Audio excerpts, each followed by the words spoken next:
1919, a year of drama. Big things are happening. The King of England and the Prince of Wales review the captured German fleet at Scapa Flow. Clemenceau and Wilson, Lloyd George and Orlando write history in the Treaty of Versailles. Rough Rider Theodore Roosevelt, that great advocate of Americanism, has gone to his last rest. In the world of sport, Babe Ruth, the home run king, is sold by the Red Sox to the Yankees for a fabulous sum. But 1919's big moment is about to take place. A heavyweight championship match between Jess Willard and the comparatively unknown Jack Dempsey. That's news, big and exciting news. And the man responsible for it is promoter Tex Rickard, the silent adventurer from Alaskan mining camps and South American pampas with his genius for ballyhoo and publicity. In Dempsey, he has a sensational young tiger with amazing speed and two murderous hands. In Willard, the biggest man to hold the title under Marquis of Queensberry rules, Jess has the muscles of a wrestler and the sheer power of a raging bull when his temper's aroused. He stands 6 feet 6 inches in height and weighs 240 pounds. His great arching chest measures 56 inches. Though half a foot taller and 50 pounds heavier than his rival, the tall pine of the Potawatomi is rated only a 5-4 favorite over the Manassas Mauler. The big fight begins in just a moment. The 70,000 spectators pack around the ring in the blistering sunshine. The championship belt of gold and silk is paraded for all to see, symbol of every heavyweight king from John L. to Willard himself. Gloves have been brought out now and fitted to their big-boned hands. The referee, Ollie Ficord, calls Willard and Dempsey from their corners for instruction. Now you can see what a difference there is in their size. Though a great athlete, the bronze challenger seems almost puny next to the giant he's about to fight. They listen quietly, almost without interest, to a story they know by heart. Sweat beating shoulders and foreheads. The crowd waits tensely. Who'll win? Willard with his fine jab and smashing uppercut, or Dempsey with his speed and the best left hook of all time? Round 1 coming up. The timekeeper jerks his bell cord. Somehow it jams, and Willard doesn't hear the faint sound over the excited yelling. He pauses, looks around, puzzled, doubtful. Say, what's going on around here anyhow? Where's the bell? There it is.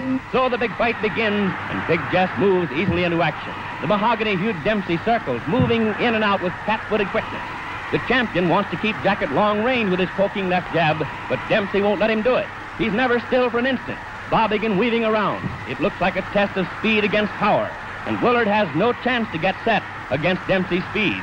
At such a pace, there's a lot of missing and a lot of clinching. It's bound to be that way, but it's only a warm-up so far. Each is trying to figure out the other's defense, to open him up, nail him with a punch. The challenger crowds keeps on crowding. The instant he's in the open, he moves back again. His left whips in tirelessly and often. The blows miss or graze Willard. Dempsey hasn't the range yet. Jess holds whenever he can, but that's Jack's meat. Nobody's strong enough to tie him up for long, and trying to hit him is like trying to hit a sunbeam that moves away. Dempsey's hands are in motion all the time. Willard tries to block with gloves and forearms and elbows, but he's compelled constantly to retreat. What else can he do against the endlessly moving little man? When you're going away, you can't do much damage yourself. A champion is supposed to make the fight, but try as he will, it's far beyond Big Jess. But he hasn't been hurt yet. For all the charging, for all the blows, the tall pine has suffered no injury. He's clever, knows how to handle himself, and in spite of his great size, he moves around quickly and gracefully. No, the little man won't get him. They maneuver around the center of the ring. Now watch. There's that big left, and Willard's down. Up. Sure he's up. Dempsey heard him along the rope, beating away with both hands. There's that left again, and Willard's on the floor for the second time. The champion's dazed, groggy, but he's game. He's up again. The fist drumming on him. And down he goes. Falls along the floor like a wounded animal, crouching with his back half turned as he arises. The mauler overwhelms him with a hysterical burst of fury that sends him to the floor for the 4th time. Dempsey stands over the stricken man, his fist cracked. The instant Willard's knees are off the floor, Jack's at him again. Jess is wide open. He has absolutely no defense. And he hits the deck again. courage, just plain courage, instinct, whatever it is, flings him blind and staggering up to his feet.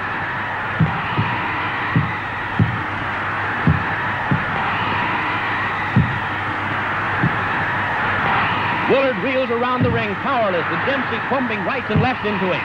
Clear across the opposite corner, and there he's taking it again. How can the man stand it? And there he falls, his gloved hand feeling for the rope, trying to hold himself up. Then, painfully, he drags his racked body to a half-erect position. But a right smashes into his side. Other rights crash to the head, and Willard collapses into a sitting position, dazed and helpless, after the most murderous beating a man ever took in the ring. And there's the bell. But no one hears it. Dempsey turns away. He seems doubtful, puzzled. Turns and others rush jubilantly into the rope square. It's all over. The quickest heavyweight knockout on record. Jack hurries out of the ring to avoid the crowd. But the timekeeper and referee Ollie Picord are yelling that it's not over. The bell had sounded before Big Jess was counted out. Where is the challenger anyway? Willard's chief second, Walter Monahan, and the other handlers have leaped into the ring to bring their man too. The champion seems helpless, but technically the fight is still on.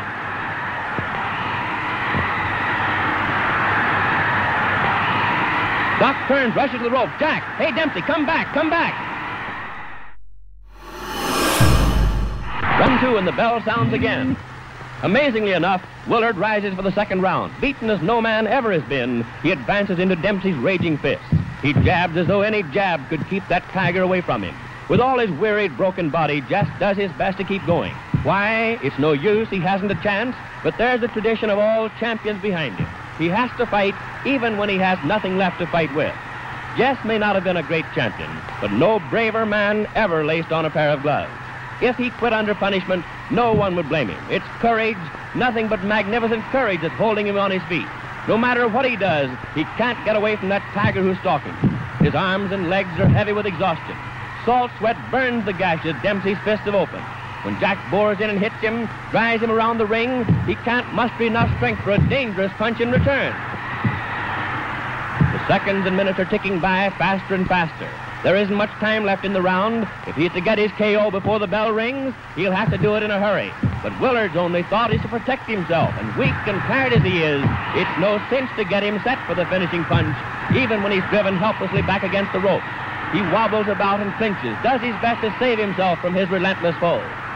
There are only a few seconds remaining now. No chance for a finishing blow. It's too late. Mahler spins the champion around out there in the center of the ring. But there's the bell, and referee Picord sends his men to the corner.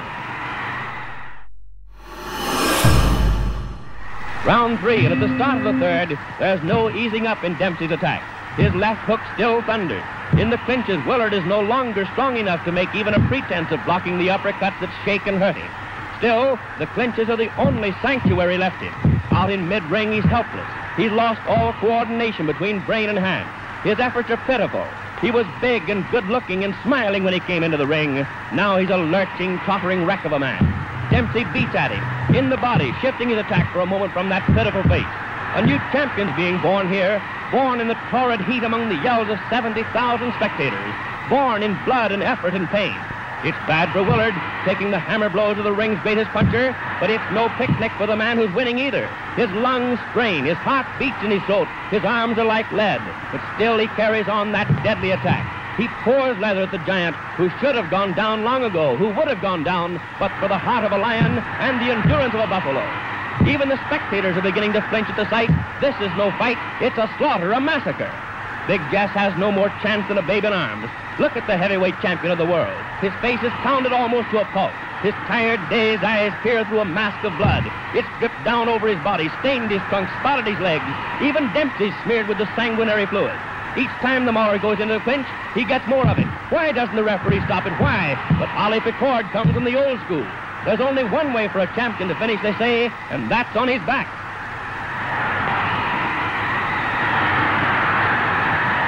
But the bloody, half-blinded Willard won't go down, not even when the tiring Dempsey's blows stagger and hurt him more and more.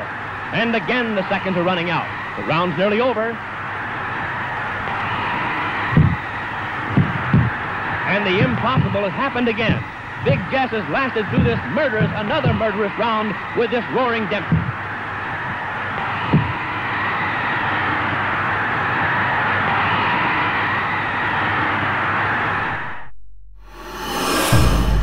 coming up to round 4, but Willard can't come out for the 4th round. His nose and cheekbone are fractured, ribs broken, half a dozen teeth knocked out, and he's hardly strength enough to rise and shake hands with his conqueror. In this most unusual of fights, an idol has been born. Dempsey the Mauler. Unusual, every second of it. The bell failed to sound clearly at the start. The champion was knocked down 7 times in the first round. The challenger left the ring and had to be called back. Willard lost his title while sitting in his corner. Every minute is crammed with drama, as the ring is now with yelling, excited men. Dempsey's in everyone's minds and hearts. Dempsey the killer, Dempsey the champion. They'll see him in action for 8 flaming years to come.